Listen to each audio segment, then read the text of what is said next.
नमस्कार, आप देख रहे हैं सी न्यूज भारत और मैं हूं ऋषभ सक्सेना। वक्त तो चला है उत्तराखंड बुलेटिन का। रुद्रपुर में नगर निकाय चुनाव में कांग्रेस गैंग टुकड़े टुकड़े होना शुरू हो गया है। वार्ड नंबर 16 में भारतीय जनता पार्टी के पार्षद उम्मीदवार प्रमोद शर्मा ने कांग्रेसी खेमे में सेंध लगाते हुए कांग्रेस के पार्षद मिश्रा ने भाजपा के प्रमोद शर्मा को अपना समर्थन दिया। क्या कुछ पूरा प्रकरण है, आइए देखिए इस रिपोर्ट में। रुद्रपुर में नगर निकाय चुनावों में कांग्रेस गैंग टुकड़े टुकड़े होना शुरू हो गया है। वार्ड नंबर 16 में भारतीय जनता पार्टी के पार्षद उम्मीदवार प्रमोद शर्मा ने कांग्रेसी खेमे में सेंध लगाते हुए कांग्रेस के पार्षद मिश्रा ने भाजपा के प्रमोद शर्मा को अपना समर्थन दे दिया, जिसके बाद प्रमोद शर्मा निर्विरोध निर्वाचित पार्षद घोषित कर दिए गए। वहीं वार्ड नंबर 19 से भी भाजपा के पार्षद उम्मीदवार सुनील वाल्मीकि को कांग्रेस प्रत्याशी के नाम वापस लेने के बाद निर्विरोध निर्वाचित पार्षद घोषित कर दिया। ये स्थिति कांग्रेस के लिए खतरे की घंटी है और कांग्रेस अपने दो बल्लेबाजों के आउट होने से हताश नजर आ रही है। वहीं नगर निगम रुद्रपुर के निवर्तमान मेयर रामपाल सिंह ने कहा कि हमारे संपर्क में कांग्रेस के 8 और पार्षद प्रत्याशी में हैं। शाम तक उनकी भी स्थिति पूरी तरह साफ हो जाएगी। उन्होंने कहा कि देश के प्रधानमंत्री नरेंद्र मोदी और उत्तराखंड के मुख्यमंत्री पुष्कर सिंह धामी की नीतियों से प्रभावित होकर कांग्रेस के उम्मीदवार भाजपा के समर्थन में आए हैं। वहीं विधायक शिव अरोड़ा ने कहा कि कांग्रेस की उल्टी गिनती शुरू हो गई है। सबसे पहले आपको निर्विरोध चुनने की हार्दिक शुभकामनाएं। धन्यवाद जी। सी न्यूज भारत में आपका स्वागत है। ये बताइए किस तरह से आपने क्या चाणक्य के नीचे आप निर्विरोध चुन गए, पहले पार्षद आप जीता हूँ। देखिए जी, पहले तो मैं वार्ड नंबर 16 की समस्त जनता का धन्यवाद आभार व्यक्त करता हूँ कि जो हमेशा जिनका आशीर्वाद और प्यार मेरे साथ रहा।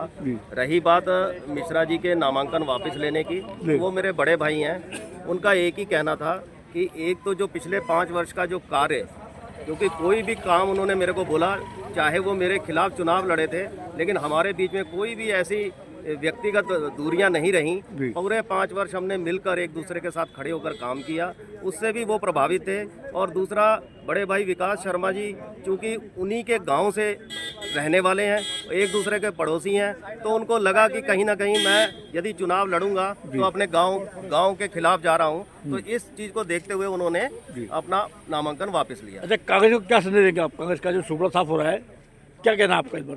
देखिए जी, कांग्रेस पार्टी की अपनी रीति और नीति है, वो खुद क्या कर रहे हैं उनको पता। हमें अपनी पार्टी से मतलब है और हमारी पार्टी, क्योंकि हमारे जो मेयर विकास शर्मा जी जिनका भाजपा से टिकट हुआ है, वो निश्चित ही इस बार रिकॉर्ड तोड़ वोटों से जीतने जा रहे हैं। और हमने निर्विरोध होने के बाद अब पूरी टीम के साथ अपने बड़े भाई विकास शर्मा जी के साथ लगना है और निश्चित ही उनकी बहुत बड़ी जीत होने वाली है।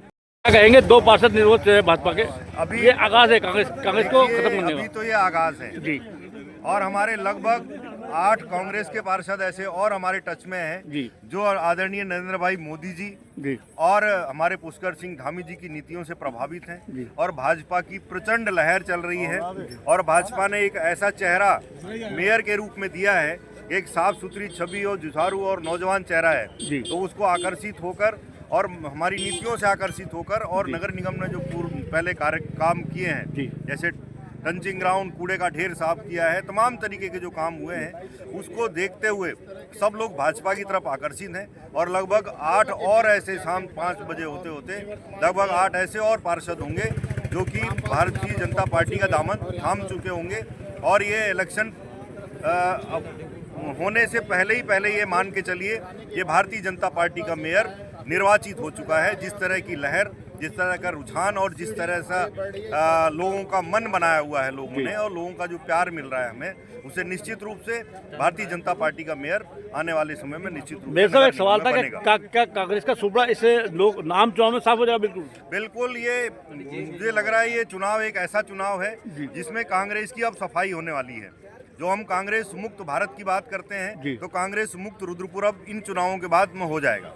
ठीक जी के समर्थन में हरीश मिश्रा जी कांग्रेस के अध्यक्ष प्रत्याशी, उन्होंने पर्चा वापस ले लिया है। वार्ड नंबर 19 से सुनील वाल्मीकि जी के समर्थन में जो वहाँ के प्रत्याशी हैं संदीप वाल्मीकि जी कांग्रेस के अधिकृत प्रत्याशी, उन्होंने ले लिया। तो इस कारण से एक बहुत बड़ा उत्साह है और ये बता रहा है कि भारतीय जनता पार्टी के पक्ष में, विकास शर्मा जी के पक्ष में एक लहर चल रही है। और 2 प्रत्याशी निर्विरोध घोषित होने निश्चित हो चुके हैं। तो एक बहुत बड़े उत्साह की बात है। भैया जी क्या कांग्रेस की गिनती उल्टी हो गई है? अब बिल्कुल कांग्रेस की उल्टी गिनती होगी। उधम सिंह नगर से सी न्यूज संवाददाता एम सलीम खान की रिपोर्ट। रुक करते हैं अगली खबर का। खटीमा के भारत नेपाल सीमा स्थित मेलाघाट बाजार तथा आबादी क्षेत्र में 3 दिनों के भीतर लगभग आधा दर्जन बंदरों की मौत हो गई तथा कुछ गंभीर रूप से बीमार हैं। वहीं स्थानीय ग्रामीणों के अनुसार बंदरों के नाक और मुंह से ब्लड आ रहा है। क्या कुछ बुरा प्रकरण है, आइए देखिए इस रिपोर्ट में। खटीमा के भारत नेपाल सीमा स्थित मेलाघाट बाजार तथा आबादी क्षेत्र में 3 दिनों के भीतर लगभग आधा दर्जन बंदरों की मौत हो गई तथा कुछ गंभीर रूप से बीमार हैं।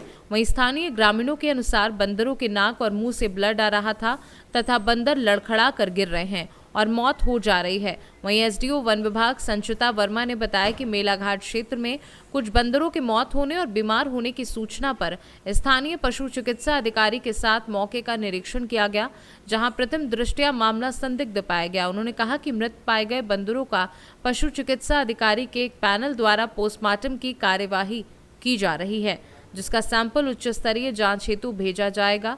उसके बाद ही पता चल पाएगा कि बंदरों की मौत किस वजह से हो रही है। उन्होंने कहा कि अभी तक 6 बंदरों की मौत हुई है और 3 बंदर बीमार पाए गए हैं, जिनका उपचार किया जा रहा है। वहीं उन्होंने बताया कि बंदरों को पकड़कर स्टेरिलाइजेशन का भी अभियान चलाया जा रहा है। साथ ही मौत का कारण पता चलने पर भी उसका उपचार किया जाएगा। कल हमको ये सूचना प्राप्त हुई थी कि मेलाघाट क्षेत्र जो हमारी नारायण नगर बीट के अंतर्गत पड़ता है और अतिक्रमित क्षेत्र है, वहाँ पर कुछ बंदरों की डेड बॉडी हमको मिली थी। तो हमारे द्वारा वहाँ पर निरीक्षण किया गया स्थानीय पशु चिकित्सा अधिकारी के साथ। तो अभी प्रथम दृष्टया देखने पर तो काफ़ी अभी संदिग्ध ये प्रकरण लग रहा है। तो अभी वर्तमान में उनका पोस्टमार्टम यहाँ पर अभी चल रहा है पशु चिकित्सा अधिकारियों के पैनल के द्वारा। उसके उपरांत जो सैंपल लिए जाएंगे वो भेजे जाएंगे उच्च स्तरीय जाँच हेतु।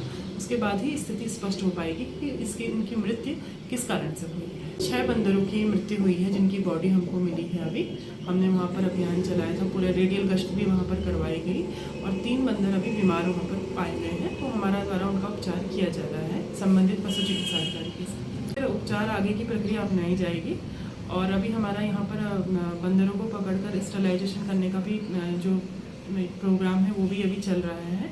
तो निश्चित रूप से हम कार्रवाई करेंगे। बस एक बार हमको ये पता चल जाए कि ऐसा किस कारण से हुआ है। उधम सिंह नगर से सी न्यूज संवाददाता विकासशील की रिपोर्ट। उत्तराखंड बुलेटिन में फिलहाल इतना ही। देश और दुनिया की तमाम खबरों के लिए आप देखते रहिए सी न्यूज 12।